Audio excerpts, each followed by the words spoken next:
I'm going to be doing another discussion topic. This is going to be for Arrow, and basically, did Roy Harper, Arsenal, kill Black Canary Sarah, also known as Sarah Lance?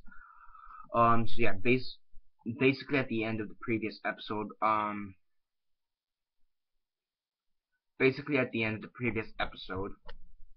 you have there's like a dream sequence with Roy. He's like sleeping, he's kind of moving around, and then you see it's kind of a dream sequence, and then you see like a blurred out version of how Black Canary died. Sarah Lance. Yeah, basically, you see Roy throwing the arrows, like literally throwing them, like almost like throwing knives or whatever. But he throws the arrows at Sarah, and three of them strike her, and it seems like he's about to push her off, and then he wakes up. So did he kill Sarah or Black Canary? I mean, it's hard to say. I mean, I've rewatched the scene from when she originally died in the first episode of season 3, and then this episode. I've compared the two, and I mean, here's the thing. Here's the main thing, which there's a few people here who have actually stated this, in the comments of some of the videos. Um, yeah. Now, some people, the most, I think, decisive or most thing that splits most people up is the sound effects at during both of the scenes. Now, in the original scene, you hear like the swoosh, like someone's shooting an arrow, like swoosh, swoosh, swoosh. You know what I mean? But in the dream sequence, Roy is throwing the arrows, so it logically would not make that sound, even with if there was wind around, it wouldn't logically make that sound, and that's really the thing that's really tearing people apart. Now, did he kill her or not? Basically based on that sound effect swoosh. So yeah, so some people say that due to the sound effect, he couldn't have killed Sarah. Also, he was also helping out Arrow in the boxing ring, I believe, trying to take down I forget the guy, the robbers also. Now, I rewatched at least the back half of the first episode, and maybe they were both at the same time, maybe not. That's a whole different story, but time-wise, I don't see it almost fitting in, because even if they weren't at the same time, it's kind of a stretch or kind of a tight fit. Also, so yeah.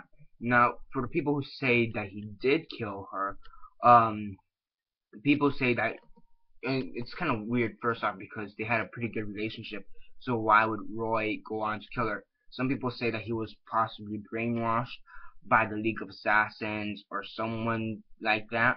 Mostly because he's not a bad guy. He's not really known to be a bad guy. He had a pretty good relationship with Sarah. So yeah, some people think he was just brainwashed and killed Sarah for that reason.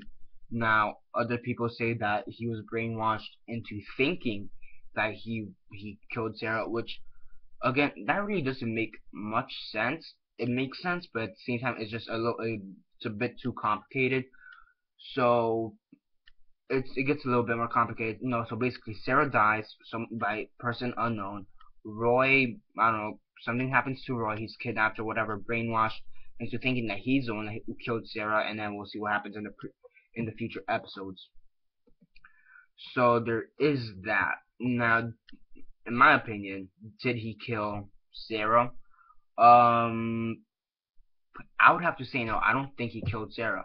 I think that there's a possibility that he was brainwashed into thinking that he killed Sarah, but it wouldn't make sense. It really, to me, doesn't make sense, the explanation.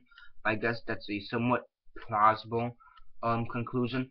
Also, another possibility is that aside from Thea, he also had he probably also liked Sarah, and some kind of thing it's probably something like survivor's guilt, which again wouldn't make sense considering he wasn't at the scene of the crime.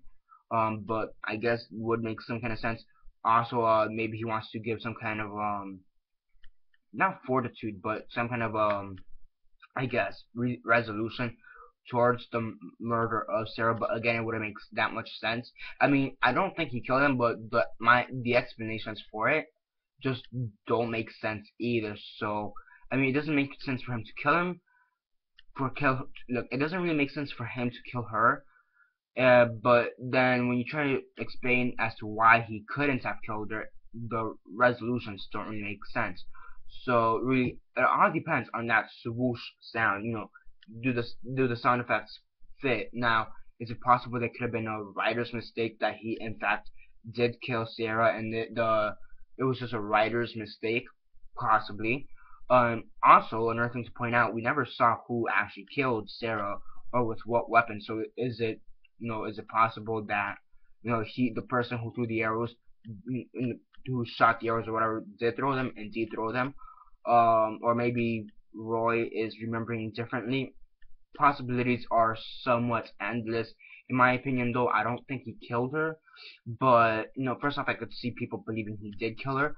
I personally don't think he killed her, but the explanations are just too complicated or just a bit too absurd or just idiotic in my opinion. So it's kind of one of those things that it's kind of a gray area depending which place you choose. Because if you put him in one position, you're gonna make him feel guilty. You're gonna make him feel bad. You make him look bad. But if you put him in as not the killer, if you put him as the person who didn't kill Sarah, you need to back it up with information or a theory. And theory behind it really doesn't make much sense. So now you see where I'm coming from. Now I will leave a link down below for those who want to check out the two videos of the two murder scenes. The dream sequence and the original murder scene sequence of Sarah dying. For those who want to check it out, but in my opinion, I don't think he killed her, but just the explanation's a little bit weird in my opinion. So yeah, that's basically it for now. Subscribe if you're not already subscribed. I do movie reviews, TV show reviews, and comic book reviews. Besides that, comment down below on your thoughts on this video, or your thoughts on it. Do you think Roy killed Sarah? Put all your comments down below. Let me know. Besides that, like the video, share on Facebook, Twitter, MySpace, or whatever you guys prefer. And that's basically it for now. This is Daniel Mart signing off.